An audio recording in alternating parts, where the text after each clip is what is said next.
السلام علیکم۔ اچھا، اگر کوئی سرکاری ملازم یا پینشنر ہے تو وہ شاید اس مہینے اپنی تنخواہ یا پینشن میں تاخیر کی وجہ سے پریشان ہوگا، تو آئیے مل کر سمجھتے ہیں کہ آخر یہ سب کچھ ہوا کیوں اور اس کا حل کیا ہے۔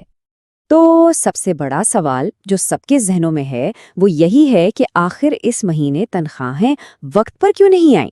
مطلب عام طور پر تو 25 تاریخ تک ادائیگیاں ہو جاتی ہیں، لیکن اس بار تو 30 تاریخ گزرنے پر بھی بہت سے لوگ منتظر تھے۔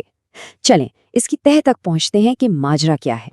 اس تاخیر کی جو بنیادی وجہ ہے نا، وہ ایک نیا پیمنٹ سسٹم ہے جسے حال ہی میں لاگو کیا گیا ہے۔ تو سوال یہ ہے کہ یہ نیا سسٹم ہے کیا، اور اس میں ایسی کیا تکنیکی خرابی پیدا ہوئی جو اس پورے مسئلے کا باعث بن گئی؟ ٹھیک ہے، تو آئیے اس کو سمجھتے ہیں۔ یہ جو نیا سسٹم ہے اسے مائکرو پیمنٹ گیٹ وے یا MPG کہتے ہیں، اور یہ راست ID کے ذریعے چلتا ہے۔ اس کا مقصد سیدھا سا ہے، ادائیگی کے نظام کو جدید بنانا تاکہ تنخواہیں اور پینشن براہ راست لوگوں کے بینک اکاؤنٹس میں ڈیجیٹل طریقے سے بھیجی جا سکیں۔ تو مسئلہ دو حصوں میں بٹا ہوا ہے۔ ایک طرف تو خود یہ نیا MPG سسٹم، کیونکہ یہ نیا ہے تو کچھ ابتدائی تکنیکی مسائل کا شکار ہے، اور دوسری طرف کچھ پینشنرز اور ملازمین کا ڈیٹا جیسے بینک اکاؤنٹ کی تفصیلات وغیرہ وہ اپ ڈیٹ نہیں تھا۔ اب جب ڈیٹا ہی پرانا تھا تو سسٹم نے ظاہر ادائیگی کو مسترد کر دیا۔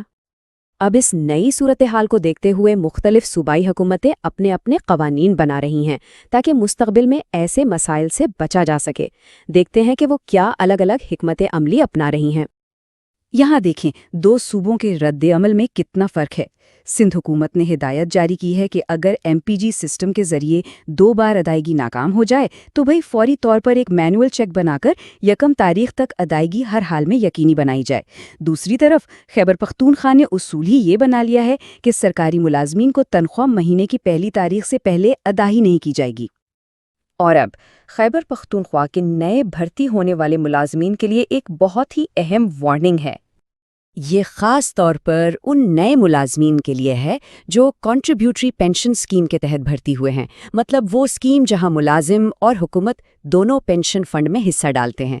انہیں ہدایت دی گئی ہے کہ وہ فوری طور پر اپنا CP فنڈ اکاؤنٹ کھلوائیں۔ اگر وہ ایسا نہیں کرتے تو ان کی تنخواہ روک دی جائے گی۔ اب آتے ہیں سب سے اہم سوال پر کہ جن لوگوں کو ابھی تک ادائیگی نہیں ہوئی انہیں پیسے آخر کب اور کیسے ملیں گے؟ آئیے ذرا اس مسئلے کے حل کی ٹائم لائن کو دیکھتے ہیں۔ سب سے پہلی بات تو یہ ہے کہ جو لوگ اب بھی اپنی تنخواہ یا پینشن کا انتظار کر رہے ہیں انہیں پریشان ہونے کی بالکل ضرورت نہیں ہے۔ یہ تاخیر کسی اور وجہ سے نہیں بلکہ خالصتاً ایک ٹیکنیکل مسئلہ ہے اور ادائیگیاں پروسیس ہو رہی ہیں۔